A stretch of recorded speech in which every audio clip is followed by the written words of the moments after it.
ಸ್ವದೇಶಾಭಿಮಾನ, ಸ್ವಧರ್ಮಾಭಿಮಾನ, ಸ್ವಾಭಿಮಾನ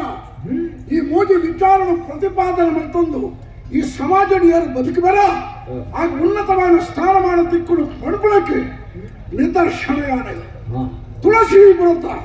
ಸೇನಾಧಿಕಾರಿ ನಮಗೆ ಯಾಕೆಲ್ಲ ಊರನ್ನ ಕಣ್ಗೆಡಿಸ್ಕೊಂಡಂತಿಲ್ಲ ನರಭಕ್ಷಕ ಪೀಡಿತ ದಾಳಿ ಆಗಲಿ ಮಾತ್ರ ಅಸಹಾಯಕರ ಇವೆ ಆ ಬದುಕು ಅರಸುನಾಗಿ ಧೈರ್ಯ ಬಂದಿದೆ ಪೀಡಿತ ಪೊರ್ಮುದು ಪೀಳಿನ ಕೆರ್ದಿ ಊರಿಗೂ ಕ್ಷೇಮನ ಕೊರಿಯೆ ಆ ಪುರ್ತು ಅರಸುಲ್ಲೆತ್ತೊಂದು ಪಾತ್ರ ಬಂದಿವೆ ಬಾಳೆ ಆದರ್ಶ ಭವಿಷ್ಯತ್ತಡೆ ಈ ನಾಡದ ಸೇನಾಧಿಕಾರಿ ಅವರ ಮಗ ಅಲ್ಲಿ ಎನ್ನ ಬದುಕಡೆ ಜನಕ್ಕೆಲ್ಲ ಸೇವೆ ಮಾಡ್ಕೊಡುತ್ತಿಲ್ಲ ಸದಾ ಅವಕಾಶವನ್ನು ಉನ್ನತ ಮಕ್ಕಳ ಸಂತೋಷ ಸಂತೃಪ್ತಿ ಇದು ವಿಷಯ ಓದ್ತಿ ಎನ್ನ ಮಿಕ್ಕಿ ಅಭಿಷೇಕಿ ಶಿವಗಿರಿ ಉಚ್ಚೇಗ ಓದ್ತಿ ಇದು ಬರ್ತು ಬರೋಡುತ್ತೇನೆ ದಯಪತ್ತಿಗೆ ಆಯ್ನ ಒಂಜಿ ಕೆಳಗೆ ಆನ ತೂಜಿಲ್ಲ ಎನ್ನ ಮನಸ್ಸು ದುಣಿಪುಡು ಆಯ್ ಬರ್ಪಂದು ಕಾಪುಣೆತ್ತಿ ನಾಡದು ಬದುಕ